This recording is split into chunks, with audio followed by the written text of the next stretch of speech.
Welcome back to the Tracy Take. I'm Tyler here with my brother Ryan, and today we are breaking down the Minnesota Vikings 2024 schedule. We're going to break down and give their absolute ceiling and also their absolute floor, and you're not going to want to miss it at all. Before we get into it, go ahead and like this video, subscribe to the channel, and tackle that bell to get notified when new videos come out. The NFL season is right around the corner, and when it's the week of week one, we are going to have a weekly prediction video for the Minnesota Vikings and every single week after that you're not going to want to miss. So be sure to like this video, subscribe to the channel, and tackle that bell to get notified when those videos come out. And Ryan, quickly before we get into the 2024 schedule of the Vikings, let's quickly kind of recap the Vikings offseason so far. Lost Kirk Cousins. Sorry about that. But thank you also at the same time. And I think that's kind of one of the biggest things, but they moved on from some other pieces as well on the defensive side of the ball, but then also regained some guys as well, such as, who's the guy? Jonathan Grenard, Andrew Van Ginkel as well, Then they brought in Sam Donald to replace him. Then they drafted J.J. McCarthy. They got Aaron Jones as well at the running back position. Got to be very unique. This is kind of what you see a lot from teams that are in one of those pseudo rebuilds. Try and find guys that can provide quality minutes, and while the younger guys get reps and the coaching staff really gets more confidence in their playing ability. And I'm very curious as well, is kind of as we go through the schedule, can the Vikings actually get a ceiling? Can they actually potentially even vie for a wild card spot?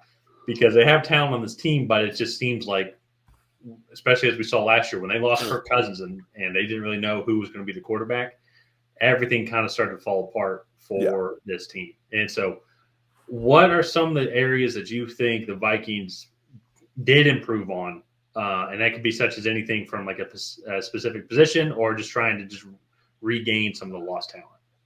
Yeah, one of the things I thought that they did well, they weren't able to retain Danielle Hunter, and I think that they pivoted well on the defensive side of the ball. So they were running a 4-3 defensive front.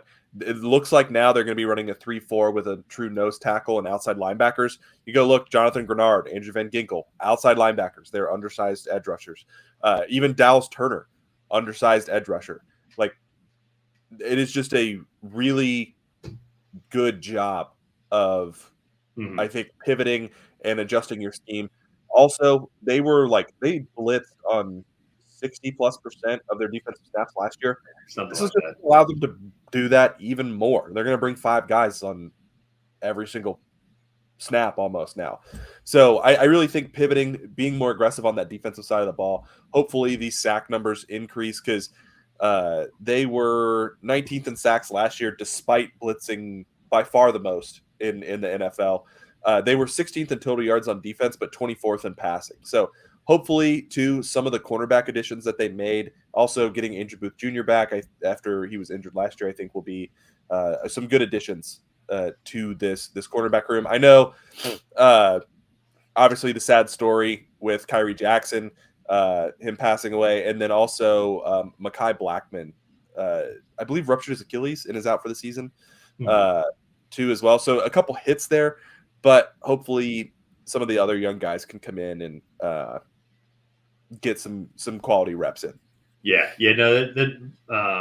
Just absolutely devastating. One, just personally for everybody there, but also then two, when you kind of look at it more from than the football sense, you're like, these are guys you're hoping to go and develop, and it's just then all of a sudden you're just scrambling. And so want to make sure, obviously, best wishes then to the Jackson family and then also to the entire Vikings organization for people who got to know and be close to them. So kind of think with that, though, being said, those kind of how those impacts and how those departures and then the additions are going to impact their 2024 schedule. Let's break down, and we're going to do it in 6-game segments here, and then we're going to recap at the very end. But week 1 at the New York Giants. Week 2, they host San Francisco.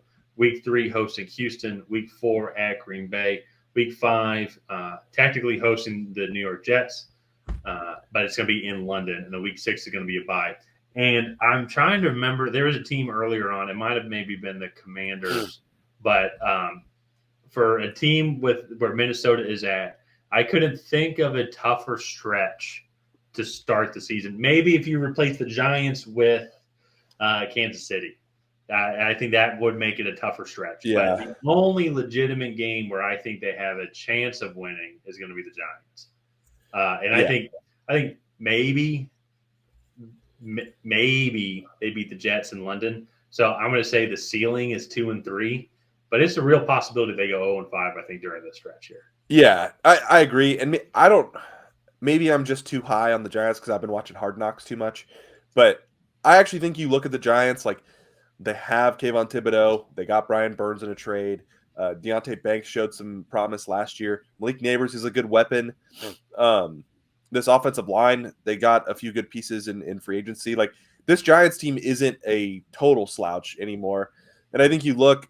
I'm really curious just to see what product Minnesota can put on the field because really it's kind of a mystery. They're switching up their defensive scheme. This offense is either going to have Sam Darnold or a rookie under center. Honestly, at this point, I would rather just see J.J. McCarthy because I think his development would help this organization more, unless he's like completely not ready, obviously, and then you want to delay that. But yeah, I think 0-5 is fully feasible for this team, and 2-3 is probably the best I could see them doing. I agree. I would be shocked. I can tell them right now, my pick'em league, I'm going to in weeks 2 through 4. Like I've probably already picked San Francisco, Houston, and Green Bay to win those games. And so I think 2-3 ceiling at and that's we're stretching on that one. 0-5, doubt probably more likely.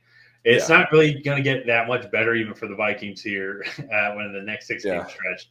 Coming off the bye, week 7 they host Detroit. Week 8 they're at Los Angeles Rams for Thursday Night Football. Week 9 hosting Indy, and then week 10 at Jacksonville. Week 11 at Tennessee, and week 12 at Chicago. So once again, too, I mean, such a tough stretch there. The NFC North all of a sudden got extremely good. I feel like 2 years ago we were talking about how poor they were, but now they're really good. But I think Detroit, the Rams, I think those are losses there. You can maybe put me into an argument, or you can convince me that they're going to win one of the 2 games between Indy and Jacksonville. I think Tennessee can be a win. I don't think they're going to beat Chicago. I think Chicago's got too much talent.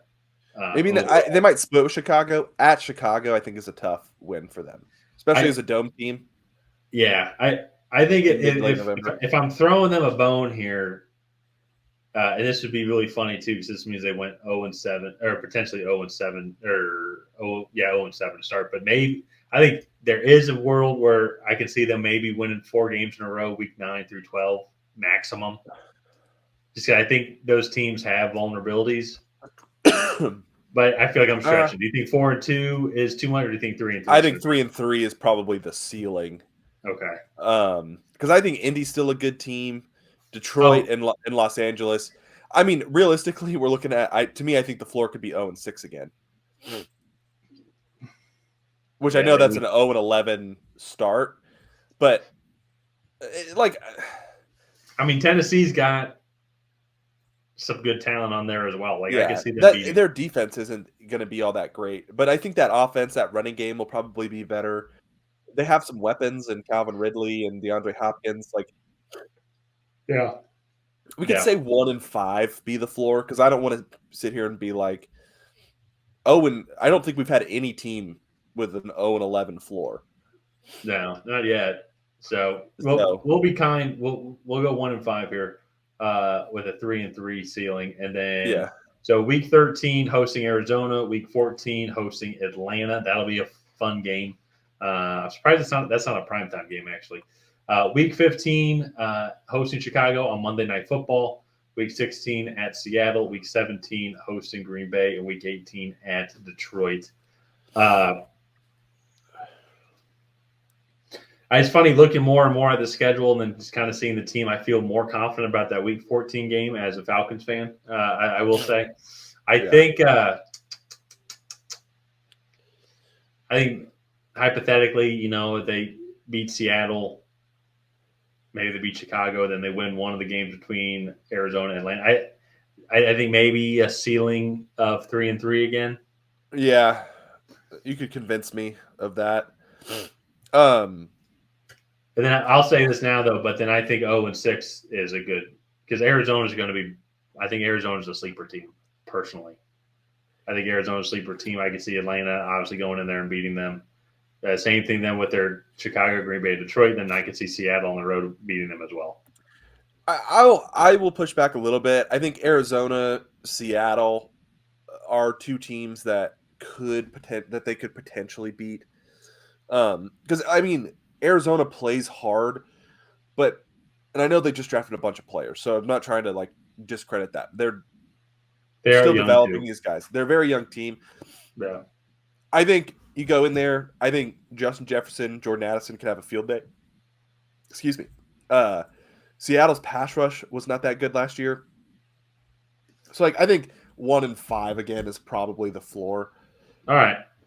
So maybe I'm just trying to be nice because right now we have them with a 2-15 floor. Yeah.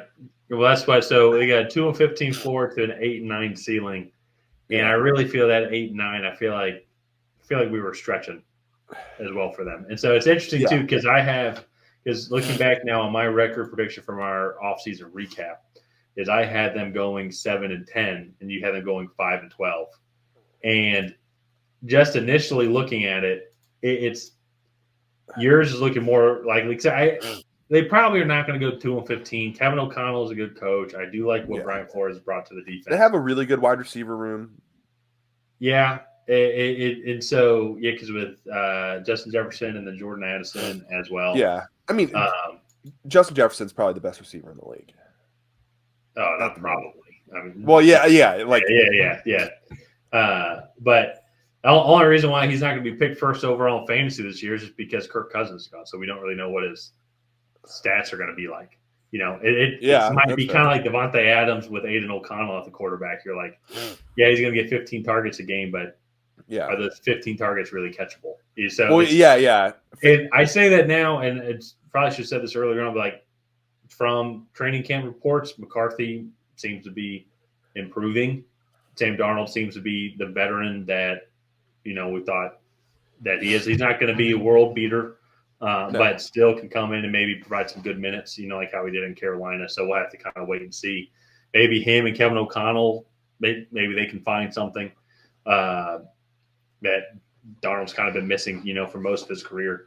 But in general, though, I think probably more likely a 4-13, 5-12 record, kind of what we see from teams that are going to be picking in the top 5 next year. It's going to be very interesting then to see on how they navigate that.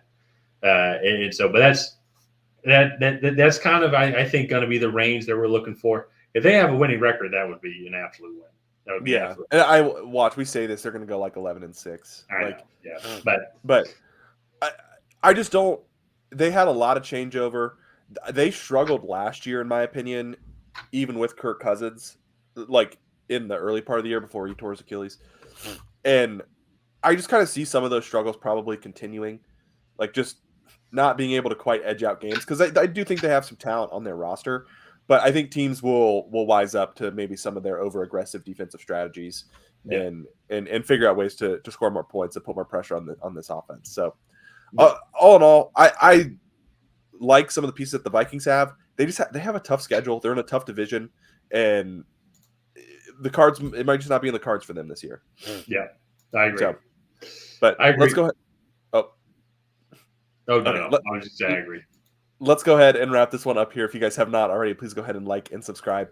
Leave a comment down below on what you thought of the Minnesota Vikings offseason, and let us know what you think their floor and ceiling is in 2024. And on that, we will see you guys next time.